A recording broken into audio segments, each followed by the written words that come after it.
days where you come back home from school tired and exhausted, and the only thing that you want to do is lie in your bed and fall asleep.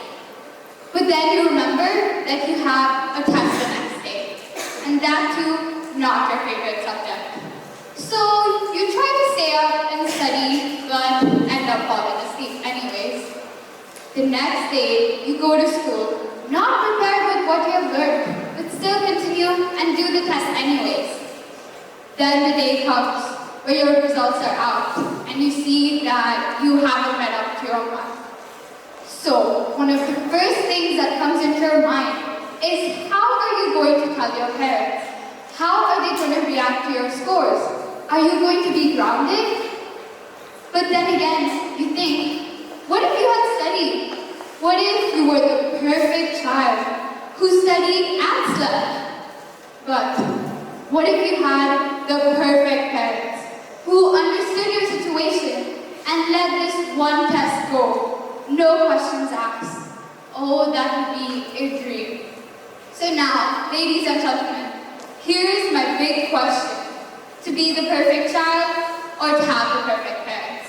Good afternoon to one and all present here. You see, my topic is very wide, so I needed a lot of perspectives. So I took a little survey with my friends and their families, and I got many interesting responses.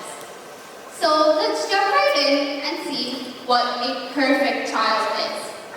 A perfect child is one who is responsible and respectful, one who has a report card filled with A's and has many extracurricular achievements, one who also has a great relationship with the teachers and students in his or her school, one who's polite and obedient to his or her parents and elders and always follows their advice.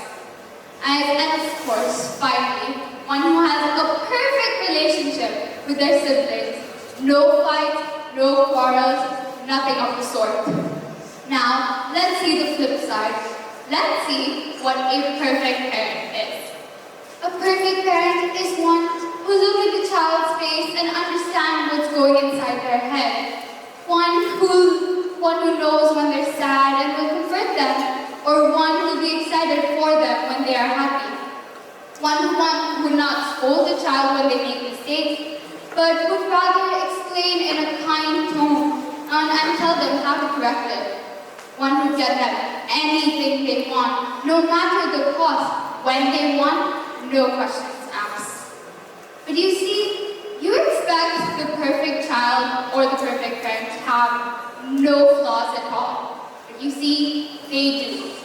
The perfect child, in trying to be obedient and polite, forgets one important lesson in life, and that is to say no. To deny things you do not want to do or do not believe in. This is a right that is given to everyone, and while growing up, the child forgets this.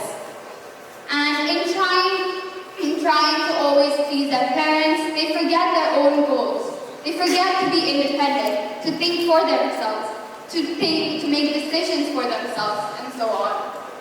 And finally, it is practically impossible to have a perfect relationship with your siblings. As with love and siblings comes the fights and quarrels. But you see, these fights and quarrels are only one of the first steps in learning a lesson in life. That is, the difference in opinion. While growing up, we meet many different people with different opinions and different views on things. We need to learn to accept them and move on and believe for ourselves. Also, my dear friends, all those who have siblings, if your parents do scold you for fighting with them, you can always use the excuse as saying, I'm just learning one of the first steps in learning a difference in opinion, so you would not get in trouble. Now, coming to the parents. In a reality where these so-called perfect parents do exist, the child would be given complete freedom. They could do anything they want. But you see, the hindrances or the limitations that the parents put for you are only for your betterment, for the child's betterment. They trust you, but they do not trust others. They only want the best for you. The harsh tone or the scoldings that you get from your parents are for only your benefit. They use this harsh tone to instill a sort of fear in you so that you may never commit this mistake again. And if your parents gave everything that you asked for, you would not learn the value of things. You would not learn that you need to work hard to earn things rather than everything being handed to you. This is another important lesson in life, especially while growing up and being independent. There is not a day in my life where I go home without my mom not scolding me for not doing my bed, or my grandmother asking me why I haven't eaten my food.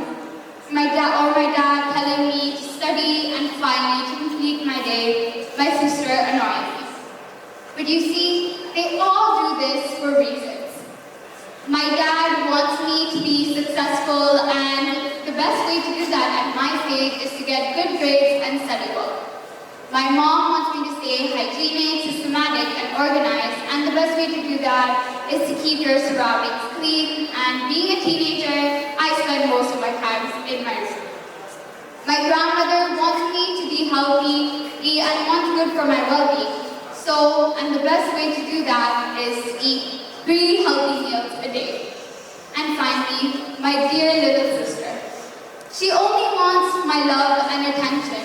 She wants me to spend time with her. You see, there's one common thing in all of this. My parents, my sister, and my grandmother, they all care for me. They all love me as I love them. And in the world, when a child is born, a parent is born too. They learn from each other. They grow up together. The child basically learns everything from their parents, from basic skills to life skills to social skills. They learn by observing their parents, how they balance things in their lives, and how they keep a smile on their face, even in the most stressful situations. And one of the most interesting and most common responses that I got when I asked the parents, what was one important thing that you learned from your child, was patience. From trying to run behind your 3-year-old, to trying to feed your 4-year-old, or calming your 2-year-old, you learn to balance everything out. You learn to give each one attention, that each one needs different sorts of attention and time for that. You learn a new perspective to the world as the new generation is right at your fingertips.